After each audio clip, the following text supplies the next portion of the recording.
Bismillahirrahmanirrahim. Assalamualaikum warahmatullahi wabarakatuh. Bagaimana kabarnya semuanya? Semoga senantiasa Allah jaga semangatnya dalam menuntut ilmu. Ini kita akan belajar tentang circular flow diagram. Silahkan siapkan alat tulisnya untuk menyimak dan mencatat materi hari ini.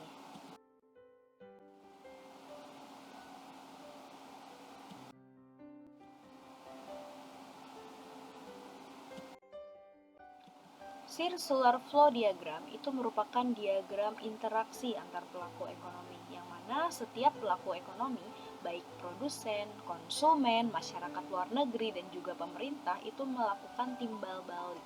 Timbal baliknya berupa apa? Dalam hal pertukaran barang atau jasa, pertukaran uang, pertukaran modal, wirausaha, dan lain-lain.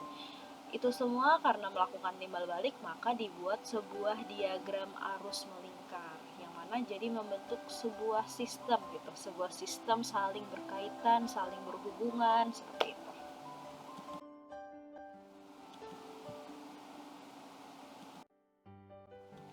Oke, sebelum ke diagramnya, kita harus tahu bedanya kedua kelompok besar pasar ini, yaitu ada pasar faktor produksi dan juga pasar barang dan jasa. Pasar faktor produksi itu berarti menghasilkan faktor produksi. Apa sih faktor produksi itu? Faktor produksi itu seperti input atau masukan yang diperlukan untuk membuat proses produksi hingga menjadi sebuah output barang atau jasa.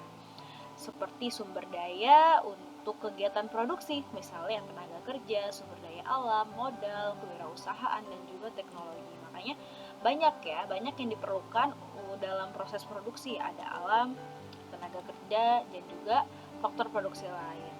Seperti dari alam, memerlukan yang namanya tanah, air, udara, bahkan hewan, ya, tergantung produknya seperti apa.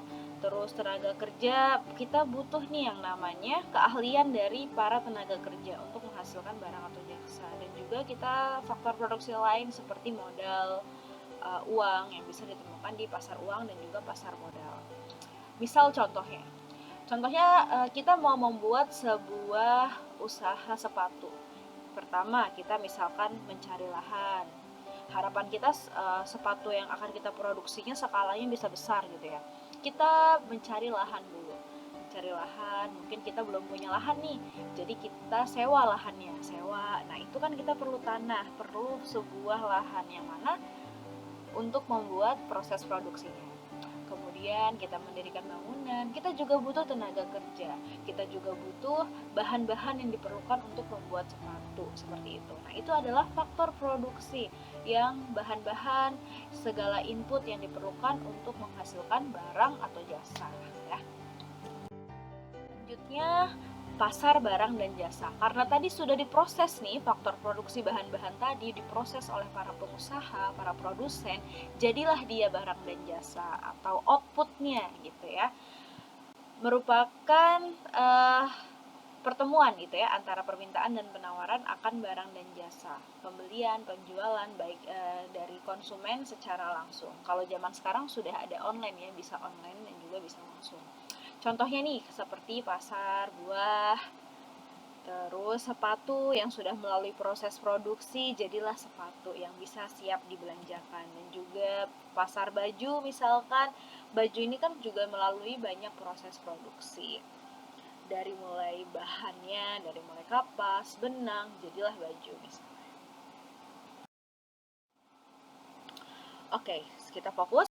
Sebelum ke diagramnya juga, kita ingat bahwa pelaku kegiatan ekonomi itu ada rumah tangga produsen, disingkat RTP, rumah tangga konsumen atau RTK, ini juga sama dengan rumah tangga masyarakat ya, dan juga rumah tangga pemerintah kita singkat dengan RTG supaya membedakan dengan produsen, dan masyarakat luar negeri. Para pelaku ekonomi keempat ini mereka saling berhubungan, saling berkaitan, saling membutuhkan, jadi membentuklah timbal balik, yang mana ada di circular flow diagram atau arus melingkar timbal balik. Oke, kita mulai ke yang diagram dua sektor. Kalau dua sektor berarti terdiri dari rumah tangga produsen atau pengusaha dan juga rumah tangga konsumen atau masyarakat. Oke, ingat perannya masing-masing ya, bahwa rumah tangga produsen peran utamanya adalah menciptakan barang atau jasa. Tapi ada kalanya nih, rumah tangga produsen juga melakukan sebuah konsumsi. Dia butuh tenaga kerja, dia butuh tanah, kan dia konsumsi tuh, dia perlu bayar ya kan ke masyarakat. Terus rumah tangga konsumen selain peran utamanya, kita ingat bahwa peran utama dia adalah mengonsumsi barang atau jasa yang dihasilkan rumah tangga produsen. Tapi ada kalanya nih rumah tangga masyarakat atau konsumen juga melakukan sebuah produksi atau menyediakan, seperti menyediakan lahan untuk disewa, penyedia tenaga kerja, seperti itu ya. Jika ingat perannya, jadi akan memudahkan nih arusnya, memahami arusnya. Kita mulai dari nomor 1. Nomor 1 menuju ke pasar input ya, pasar input yang tadi yang sudah dijelaskan, ke rumah tangga produsen. Berarti yang memberikan sesuatu adalah rumah tangga masyarakat. Apa yang dia berikan nih kepada rumah tangga produsen? Ya berupa faktor produksi. Apa sih yang bisa diberikan? Seperti rumah tangga konsumen menyediakan lahan, menyediakan alam, bahan-bahan yang misalkan dia petani gitu ya, atau dia juragan tanah gitu, dan juga dia punya tenaga kerja, dia punya keahlian, dia berikan kepada rumah tangga produsen yang dibutuhkan rumah tangga produsen untuk menghasilkan barang atau jasa.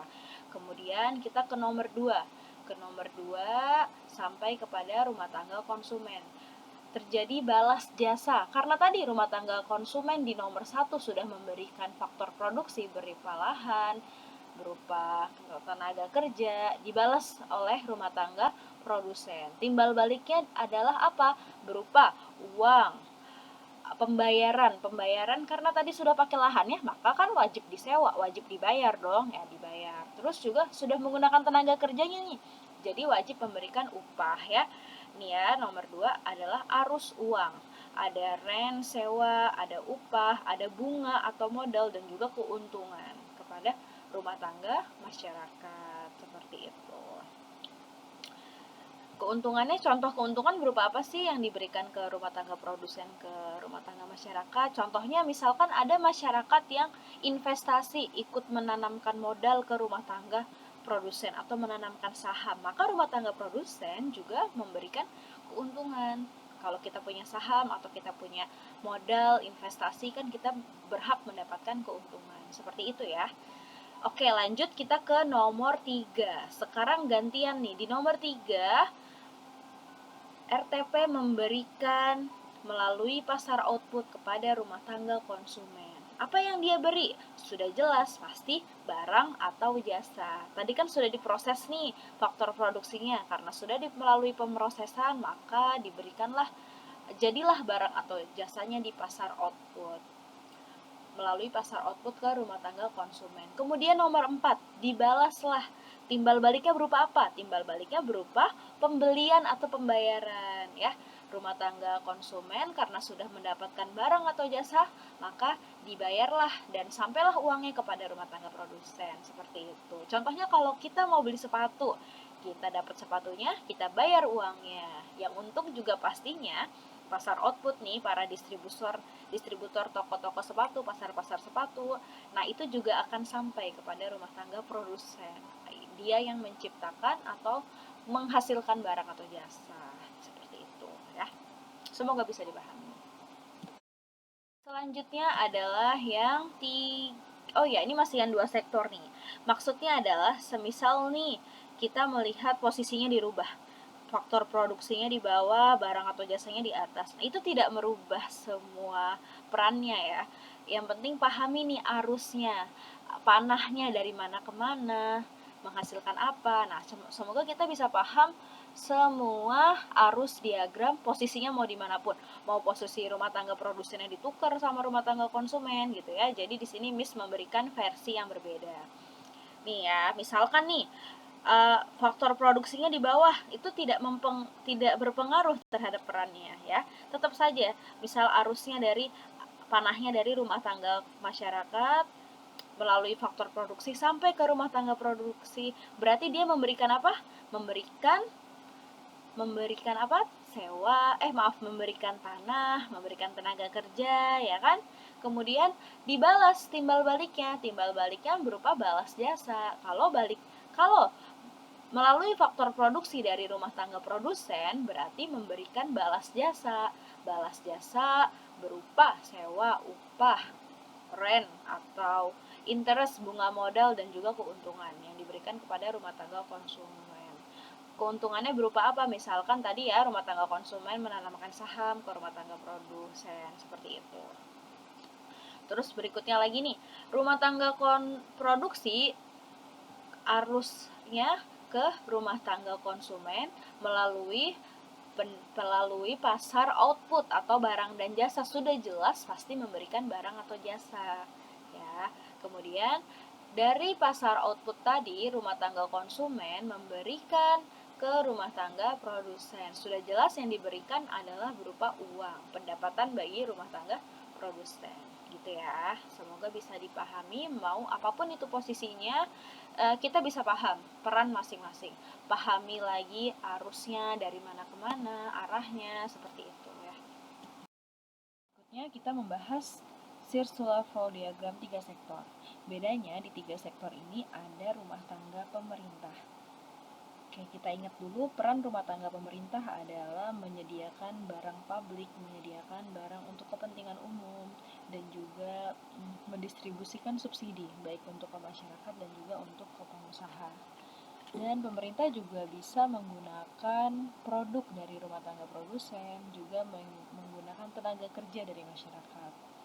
Sekarang kita bahas dari nomor 1. Nomor 1 ini dimulai dari rumah tangga masyarakat, memberikan faktor produksi ke rumah tangga produsen, dan juga memberikan faktor produksi juga ke rumah tangga pemerintah. Contohnya, faktor produksi yang diberikan ke pemerintah itu berupa tenaga kerja, berupa investasi. Kan ada BUMN seperti PT Pertamina yang menerbitkan saham untuk masyarakat bisa berinvestasi, juga PT PLN dan lain-lain. Kemudian di nomor 2, rumah tangga produsen memberikan balas jasa berupa sewa, uang sewa atas lahan yang digunakan, berupa upah terhadap tenaga kerja yang digunakan. Begitupun pemerintah. Pemerintah membayar kepada masyarakat berupa uang upah dari para tenaga kerja yang bekerja di pemerintahan. Juga memberikan keuntungan atau profit, pembagian dividen. Dividen itu pembagian keuntungan. Jadi atas saham, atas investasi dari masyarakat, seperti itu. Selanjutnya nomor 3, rumah tangga produsen juga menyediakan barang atau jasa kepada masyarakat. Selain kepada masyarakat juga menyediakan barang atau jasa, menciptakan barang atau jasa yang digunakan untuk pemerintah. Contohnya seperti misalkan pemerintah membutuhkan alat tulis. Alat tulis, nah itu bisa diproduksi dari rumah tangga produsen, dari para pengusaha Indonesia. Selain itu misalnya mobil dinas gitu, dan lain-lain, atau baju dan lainnya, seragam seperti itu. Nah, pemerintah memberikan balas jasa berupa uang tentunya. Masyarakat juga sama memberikan balas jasa di pasar output melalui pembayaran atau uang. Selanjutnya pemerintah selain rumah tangga produsen yang menyediakan barang atau jasa, pemerintah juga menyediakan barang atau jasa di pasar output kepada masyarakat dan juga kepada rumah tangga produsen. Seperti apa barang atau jasa yang dihasilkan pemerintah? Misalkan tol, adanya public goods atau barang kepentingan publik seperti jalan tol, jembatan, dan misalnya listrik, PT PLN itu kan milik pemerintah ya, di bawah naungan pemerintah. Atau PT Pertamina menyediakan bahan bakar minyak ya yang kita gunakan sehari-hari seperti Pertalite, Pertamax. Nah, terus kemudian kita melakukan balas jasa. Balas jasanya tentunya berupa uang, membayar kepada PT PLN, PT Pertamina, atau jalan tol yang kita lewati berupa uang, yang mana nanti uang tersebut akan masuk ke anggaran penerimaan negara yang akan dikelola oleh pemerintah. Selanjutnya kita ke nomor 5. Nomor 5 ini adalah dari pemerintah ke rumah tangga masyarakat dan juga ke rumah tangga produsen. Memberikan apa nih kira-kira? Kan arahnya dari pemerintah ke kedua ini. memberikan subsidi. Subsidi itu adalah intervensi bantuan pemerintah, bisa berupa bantuan langsung tunai atau bisa berupa pengurangan biaya atas harga. Misalkan BBM lebih murah atau listrik dimurahin, misalnya kayak gitu, kepada rumah tangga masyarakat. Ke rumah tangga produsen contohnya misalkan biaya ekspor dimurahkan supaya para pengusaha kita bisa ekspor dengan biaya ekspor yang lebih murah, seperti itu. Kemudian ada arah panah nih dari nomor 6, rumah tangga masyarakat ke pemerintah dan juga rumah tangga produsen ke arah pemerintah. Ini artinya membayar pajak gitu. Rumah tangga masyarakat kan wajib bayar pajak kepada pemerintah, seperti pajak penghasilan, pajak bumi dan bangunan, dan lain-lain. Begitupun rumah tangga produsen membayar pajak penghasilan atas usaha yang dijalankan. Misalnya kalian pernah jajan di restoran kan? Nah, di restoran itu ada yang namanya PPN, pajak pertambahan nilai, yang bisa ditanggung oleh konsumen, yang mana setiap tahunnya para pengusaha makanan itu wajib menyetorkan kepada pemerintah yang nantinya akan menjadi pajak dan penghasilan negara. Seperti itu, semoga bisa dipahami.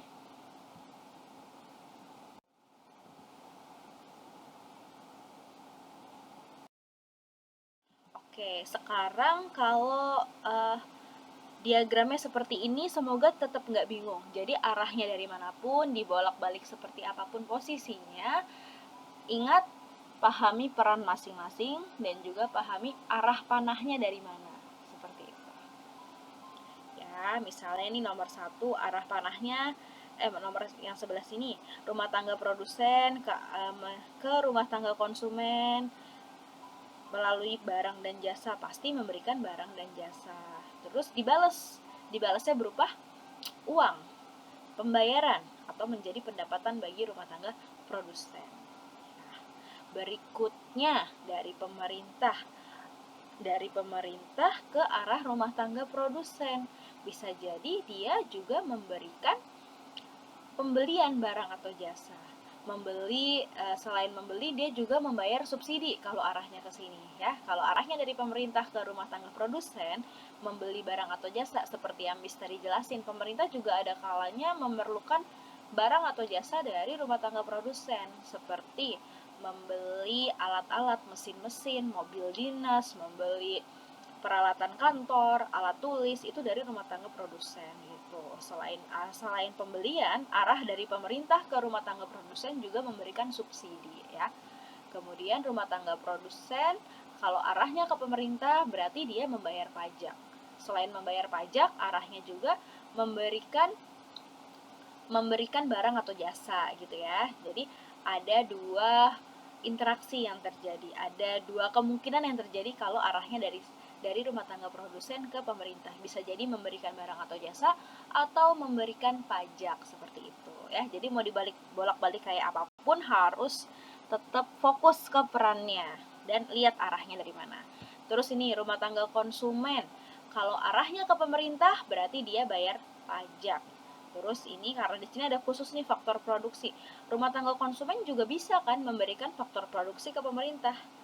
Kemudian kalau arahnya dari pemerintah ke rumah tangga konsumen, berarti bisa pemerintah itu memberikan subsidi atau pemerintah memberikan balas jasa berupa faktor produksi yang diberi sama rumah tangga konsumen.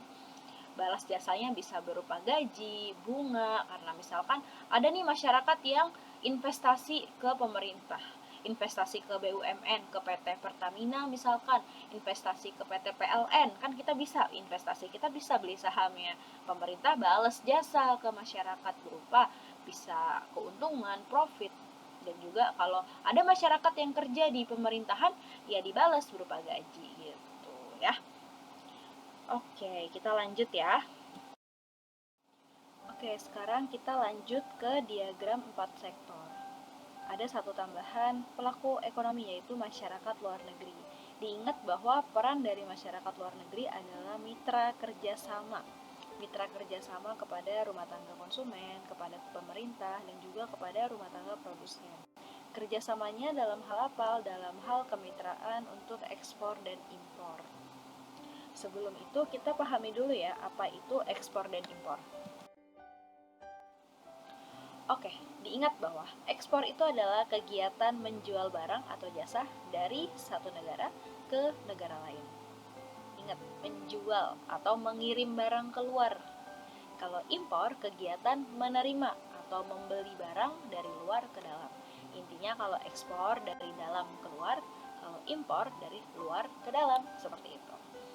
Terus untuk memahami ekspor dan impor, kita juga harus pahami sisi dari negara mana, karena penyebutannya akan beda dari dua negara. Maksudnya gimana?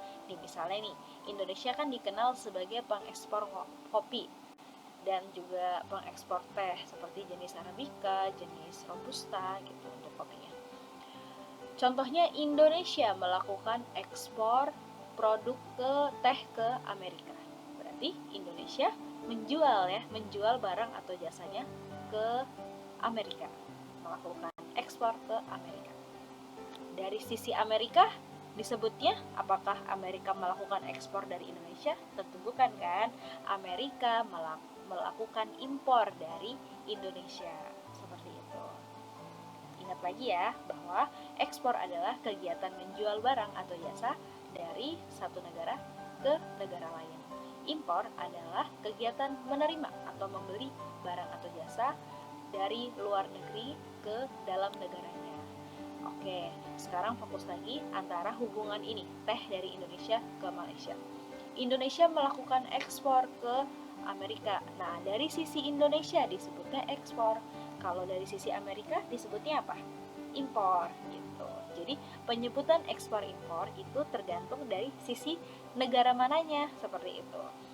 Indonesia melakukan ekspor produk teh ke Amerika. Tapi kalau dari sisi Amerika disebutnya bukan ekspor ya. Kalau dari sisi Amerika berarti Amerika menerima atau mengimpor barang, mengimpor teh dari Indonesia.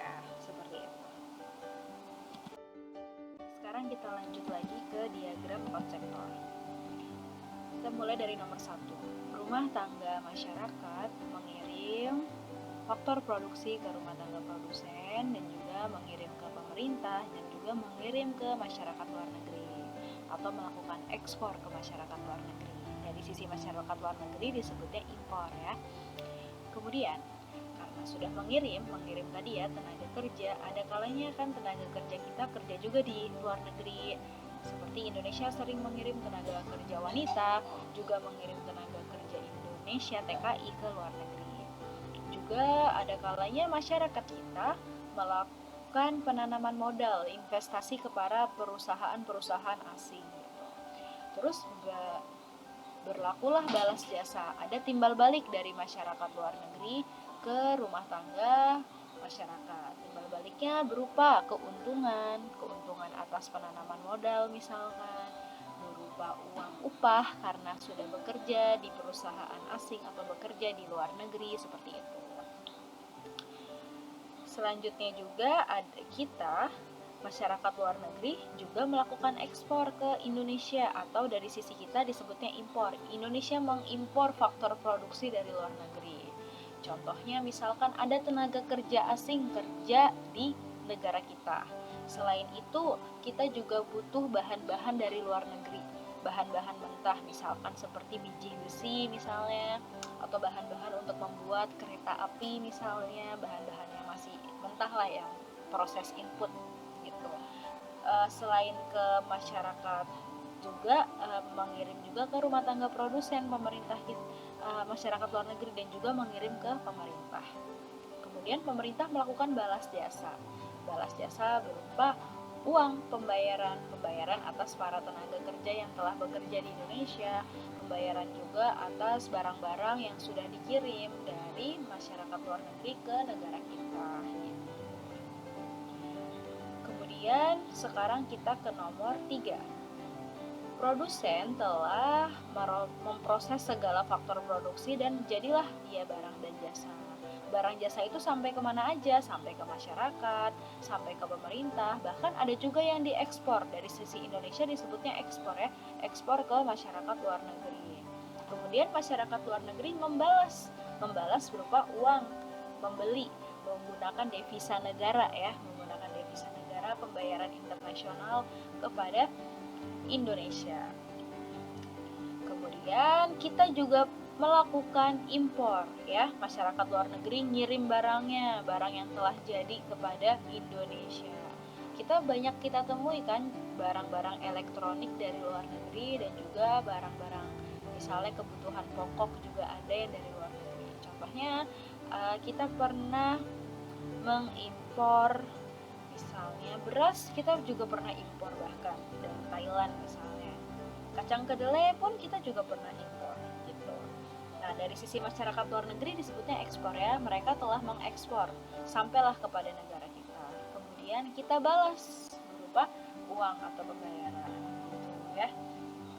Yang mana barang masyarakat luar negeri ini selain sampai kepada masyarakat juga sampai ke pemerintah, sampai juga ke rumah tangga produsen. Misalnya pemerintah, ada kalanya juga pemerintah memanggil pembicara atau pelatih dari luar gitu untuk bekerja di BUMN misalnya. Atau rumah tangga produsen juga ada kalanya membutuhkan barang-barang dari luar, melakukan impor dari luar negeri untuk melengkapi proses produksinya untuk menciptakan barang atau jasa gitu. Kemudian kita ke nomor 5. Kalau arusnya dari pemerintah ke rumah tangga produsen, ke rumah tangga masyarakat, itu pastinya subsidi ya. Apakah subsidi juga diberikan ke masyarakat luar negeri? Tidak ya. Subsidi diberikan kepada masyarakat lokal, kepada negara kita. Kan dia bantuan pemerintah untuk negara Indonesia ya. Kemudian yang nomor 6, rumah tangga produsen dan juga rumah tangga konsumen tentunya membayar pajak kepada pemerintah, wajib ya, sebagai kewajiban kita. Oke, itu dia diagram 4 sektor. Bagaimana jika diagramnya seperti ini? Oke, semoga tidak bingung ya, tetap sama arusnya. Kalau dari rumah tangga konsumen ke melalui barang atau jasa, melalui pasar output ke rumah tangga produksi, pasti dia melakukan pembayaran karena sudah beli barang atau jasanya gitu. Kemudian kalau dari pasar input ke rumah tangga produksi melewati pasar input ke arah rumah tangga konsumen, pasti melakukan balas jasa, melakukan bayar atas faktor produksi yang telah diberikan dari rumah tangga konsumen. Selanjutnya kita fokus ke masyarakat luar negeri. Masyarakat luar negeri nih, rumah tangga produsen arahnya ke sini nih, arahnya dari rumah tangga produsen dari negara kita ke luar negeri, berarti disebutnya ekspor ya. Kalau kita nih rumah tangga konsumen masuk nih barang ke negara kita, nah itulah disebutnya impor gitu ya. Tergantung arahnya dari mana. Ekspor impornya bisa berupa apa? Bisa berupa barang atau jasa, bisa juga berupa faktor produksi ya. Kemudian kalau ada arus lagi nih ke sini, berarti melakukan balas jasa. Rumah tangga konsumen melakukan balas jasa karena sudah impor barang nih, orang-orang luar negeri sudah mengimpor, kita balas berupa uang. Gitu ya. Sekarang ingat lagi, kalau arusnya dari pemerintah ke rumah tangga produsen, berarti ada 2 kemungkinan. Pemerintah bisa membeli barang atau jasa dari rumah tangga produsen. Pemerintah juga bisa memberikan subsidi, ya kan? Subsidi kepada rumah tangga produsen. Selain subsidinya ke rumah tangga produsen, juga kan subsidinya ke rumah tangga konsumen. Seperti itu, tergantung. Jadi mau posisinya dimanapun, kalian pahamin aja panahnya dari mana. Kalau panahnya dari pemerintah, berarti kemungkinannya ngapain aja nih pemerintah ke rumah tangga produsen. Kalau arahnya dari rumah tangga konsumen ke pemerintah, berarti tentunya bayar pajak gitu. Selain bayar pajak, bisa jadi bekerja ya, rumah tangga konsumen atau masyarakat bekerja ke pemerintah. Maka pemerintah wajib membayar berupa gaji, juga berupa uang sewa kalau pemerintah pakai lahannya masyarakat ya. Terus juga selain itu pemerintah juga wajib memberikan subsidi yang diberikan kepada masyarakat dan juga diberikan ke rumah tangga produsen ya, berupa bantuan. Bagaimana jika arusnya seperti ini, arus lingkarnya? Oh ya, ini dari Ruang Guru ya, bisa ambil dari web Ruang Guru. Coba dilihat, diperhatikan, di sini ada rumah tangga masyarakat luar negeri. Dia melakukan ekspor. Nah, dari sisi masyarakat luar negeri disebutnya ekspor ya, ke pasar input. Nah, Yang diekspor apa nih kalau melalui pasar input? Bisa jadi tenaga kerja, bisa jadi ekspornya berupa investasi modal, berupa uang. Masyarakat luar negeri nanam modal ke kita. Bisa seperti ini contohnya saat ini kita mau bangun ibu kota negara. Nah, kan perlu tuh investor-investor asing dan juga investor dalam negeri ya kan gitu. Terus masyarakat luar negeri juga melakukan ekspor barang dan jasa ke kita. Nah, dari sisi luar negeri disebutnya ekspor, tapi kalau dari sisi kita Indonesia berarti Indonesia menerima barang dari luar negeri atau Indonesia mengimpor barang dari luar negeri. Kalau arusnya lewat pasar output, oh berarti yang diekspor apa yang dari luar negeri? Yang diekspor bisa jadi mungkin sepatu, kan ada juga ya produk-produk asing tekstil ke Indonesia gitu. Terus kita melakukan impor juga. Masyarakat luar negeri juga perlu impor. Nah, dari sisi luar negeri disebutnya impor ya, karena dia menerima barang dari Indonesia. Tapi kalau dari sisi kita disebutnya ekspor gitu. Jadi lihat dari sisi mananya. Nah, tapi kalau di bagian ini dia melihatnya dari sisi masyarakat luar negeri ya, untuk melakukan ekspor. Kalau melalui barang jasa berarti yang diekspor ya barang atau jasa, pelayanan, berupa pelayanan atau berupa barangnya. Oke, ingat-ingat lagi, coba kita bahas yang ini deh. Rumah tangga konsumen melalui faktor produksi ke rumah tangga negara dan juga ke rumah tangga pemerintah, produsen. Berarti apa yang dikirim nih dari rumah tangga konsumen? Jelas yang dikirim adalah faktor produksi berupa tenaga kerja atau berupa sumber daya alam seperti itu. Dan balasannya apa? Ada balas jasa, ada alur balas jasa. Oke, pajak, subsidi, fasilitas itu semoga udah paham ya kalau itu peran dari pemerintah. Nah, kalau bagiannya kayak gini gimana? Coba nomor satu ngapain tuh? Rumah tangga konsumen melalui pasar input ke rumah tangga produsen. Berarti yang memberikan sesuatu siapa? Yang memberikan adalah kan arah panahnya dari rumah tangga konsumen ke arah rumah tangga produsen. Berarti memberikan faktor produksi. Sekarang rumah tangga produsen juga memberikan sesuatu, memberikan balas jasa kepada rumah tangga, masyarakat atau konsumen. Yang tadi ya berupa uang sewa, uang keuntungan atas penanaman modal, terus sewa lahan, tenaga kerja, upah gitu. Sekarang nomor 3. Nah, kalau arahnya dari rumah tangga konsumen ke arah RTN, kira-kira ngapain ya itu? Ada 2 kemungkinan kan, bisa jadi ngasih faktor produksi, ngasih 3 kemungkinan, ngasih tenaga kerja dan juga ngasih pajak gitu. Terus dibalas sama pemerintah, dibalasnya berupa subsidi, berupa kalau dia kerja di pemerintah berarti ngasih uang sewa, uang upah misalnya kayak gitu. Ya. Sekarang coba tebak yang nomor 10. Apa ini nomor 10? Dari pasar output berarti dari Indonesia ke masyarakat luar negeri, berarti Indonesia melakukan ekspor ke masyarakat luar negeri. Apa yang diekspor? Kalau pasar output berarti yang diekspor barang atau jasa. Misalkan mengekspor batik gitu ya, baju batik kayak gitu. Terus masyarakat luar negeri melakukan balas jasa. Balas jasa berupa pembayaran ya. Terus bagaimana kalau misalkan dari masyarakat luar negeri? Oh, dari masyarakat luar negeri bisa jadi ini tanggal 8 ini, nomor 8 ini bisa disebut masyarakat luar negeri melakukan impor ya kan? Impor dari pasar input, berarti yang diimpor apa? Bisa jadi tenaga kerja kita yang dikirim ke sana seperti itu. Terus masyarakat luar negeri melakukan balas jasa. Kalau dari sisi kita disebutnya kita mengekspor tenaga kerja ke luar negeri gitu. Jadi dilihat dari sisi mananya gitu ya, ekspor impornya supaya paham. Oke, sekarang nomor berapa lagi ya untuk terakhir misalnya nomor